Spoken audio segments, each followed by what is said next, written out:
On Snapseed, and I'm going to work on one of the pictures similar to the ones I've been working on before, and we're going to go into the third line here. We've got healing, HDR, glamour, glow, tonal contrast and drama. So we've got those 5 to go through, plus one other wee thing I hope to show you at the end.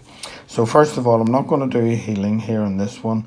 I'm going to work on HDR, tonal and drama. So let's start open HDR. So HDR is meant to mimic how our eyes see. Our eyes are much better and can see more shadow, more highlights.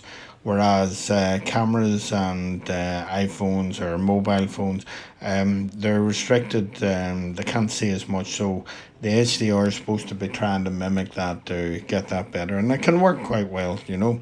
So what we've got down, like a wee bookmark thing there at the bottom of the right, we've got nature, people, fine and strong. So let's start. What I need to do, that's their original picture and nothing done to it. So I'm going to put a filter into it here. I've got, by the way, up and down, I've got filter strength, brightness and saturation. So I'm going to go filter strength. I'm going to put about 50%, which is more than I normally would do. But I want to give you an idea of what it's doing. And now what we've got then. So we've got, it's made a big difference. Look at that, from there to there. Opened up all those shadows. Brought up a lovely sky. So it's really starting to work really well. So now what we want to do is, if we go through these different here, people seems to soften the up on the sky. Look between the sky there, dark and light, which it's not bad, you know. You go back to that, you know, people one might work quite well. Go to the next one, which is fine, which now we're starting to see a different look to it. And go back again, people. See the way it's different in the wood, the stonework and everything else there. And back there again. And then we've got strong, which is about the same in the brickwork, but the sky seems to have come up much stronger. And it's not looking too bad, that actually, in a lot of ways. And again, just making sure no artifacts really showing up in the sky there at all. Let's go back to people. I quite like the softness of the sky, and let's increase the filter a wee bit more. So normally I don't go as high as that, but with this one here it doesn't seem to be too bad. One thing I am looking at this is, I'm really looking at this to be black and white, so that gives me an idea of where I'm heading. Should I be in this one? Should it be in that one? Or that one? Now that has almost got quite a nice feel about it actually. Almost like infrared feel about it, but you know, that could work quite well too. Bring down, let's see, brightness, bring it down. Yeah, that's working much better now. So we're now starting to get a feel for very much the sort of one I want to go for.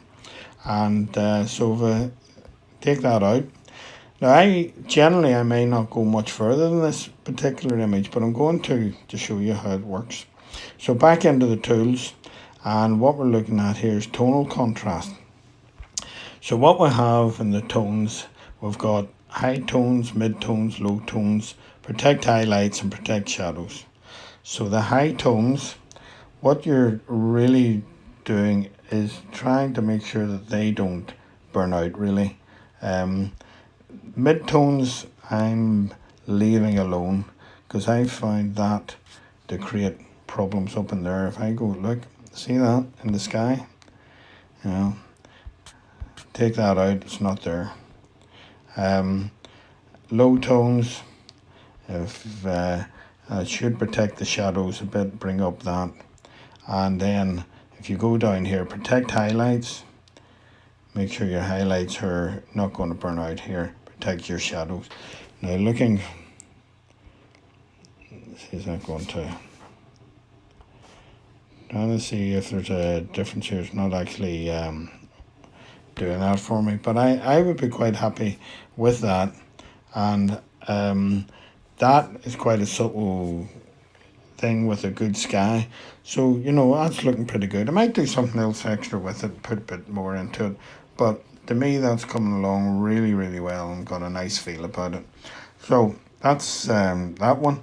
One last one to look at here is drama. Now, this is really way over the mark. We're going to bring that down. That's where we are.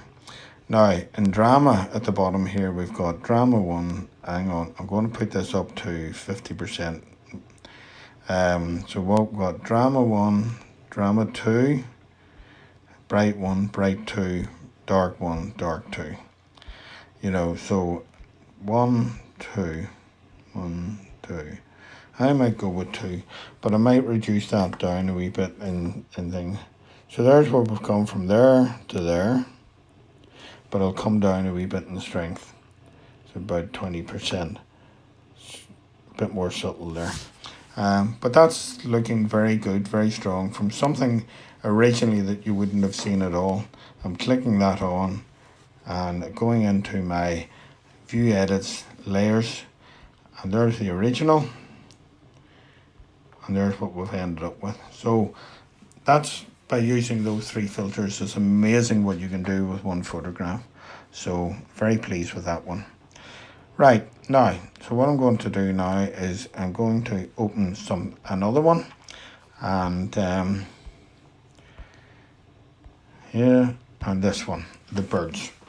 Now this next tool I'm going to show you here is healing, and this is great. That's a bit messy, all those birds up there and everything else, and we need to get rid of a lot of them. So this way healing thing, what you do is you've got the circle there, and what you do is you go round like that.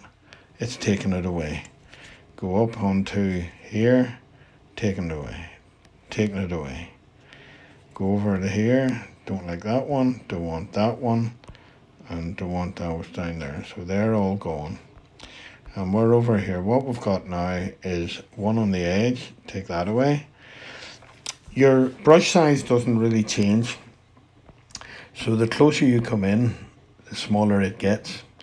And then what you can do with that is you can just run around anything you're doing all the way up there like that. That's gone, but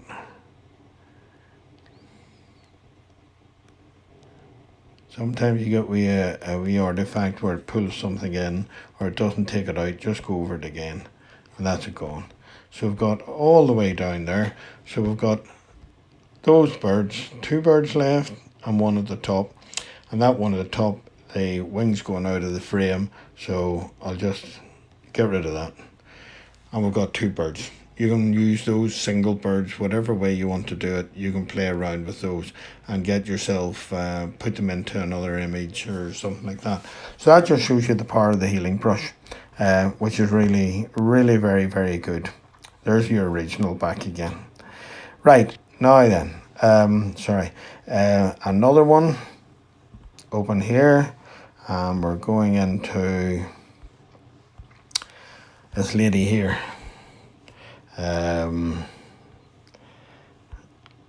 Right. Okay, so this is where we are in this one here. I'm going to, these are ones that were done before, and I'm taking them all out now. Right.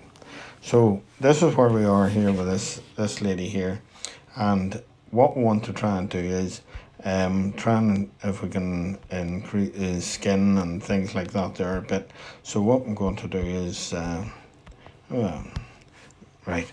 So what I'm going to try and do here now is go into tools, and then we'll go into glamour glow, and glamour glow in each of these here. There's 5 different ones here. Glow, I'm putting it a bit higher up here to show you what actually is happening with it. So we'll go up, glow, right, that's okay. So it's 1, 2, 3, 4, and 5. 3 looks quite nice. You know, gives a nice feel to her face. It's 100% coming up and down. You can see the way it affects the skin tones. Now you don't want to get it all plastic looking. You still want to leave a wee bit of tone in there. So you can do that okay. That's quite nice. So we'll click on that. But it softened the whole thing. So what I want to do is go back into the edits and a glamour glow, and now what we've got, I'm using the brush. Now the brush will go on, I'm putting up a mask, and then what I'll do is, right, okay, take that off. So what I'm trying to do now is keep sharpness in these areas. So that's where the mask, everything else is masked off. So if I can come up like this here, and then take that off. Now that's the reverse, so that shows you the eyes have been softened but the skin hasn't. So go back again, much better with the skin softened, and we've got that. So what we want to do now is sharpen up the teeth and the lips and round the nose a bit. And then I would also make sure the flowers in their hair are a bit sharp again, their bow and all that. So we've got all those wee things like that. So that's a good way of helping a portrait and softening off the skin, and make sure you keep the eyes sharp as well. So back out of that one, we'll close that off and back out. And so now what I want to do is get another picture open, and this is one that I did before, and I want to show you how this one here works. Right, we're going into this picture here and perspective, and what I want to show is how to straighten these things up again. So what we'll do is we'll go into there, perspective, and first of all we've got tilt, rotate, scale and free. So what I'm going to do here now is I'm going to start off with tilt. Now if I move tilt, I can move my finger up and down. So now we're going to get those things a lot straighter than they were, and you can tilt it by going this way, that way, if you need to get something straight on there like that. That's not too bad, we've got that straight. All I would need to do now is crop that, and that would then would be it perfectly already. You can rotate it like that. You can scale it. So if you want to get that, back to rotate, get that, let's see, rotate like that. So we now got that more or less squared off. What we'll do is then is crop it in a wee bit to the edges, and that would be the finished picture. We'll do that after the next one. If we come back out and go back in there again and do perspective, but this time I'm doing free, and so all I have to do now is pull these things on different corners to make sure I've got this all straight, and at the top there as well. So all coming in. So that there is now pretty good, not quite right on here. Bring that onto the right and everything else. That's pretty good. Click OK. Tools, crop, on free, bring it in there, bring it in there, and that's it. And we've more or less straightened all those verticals. So anyway, I hope that's given you a few good ideas again, and again, thanks for listening, and next time there'll be a few more on the next line down. All the best. Bye.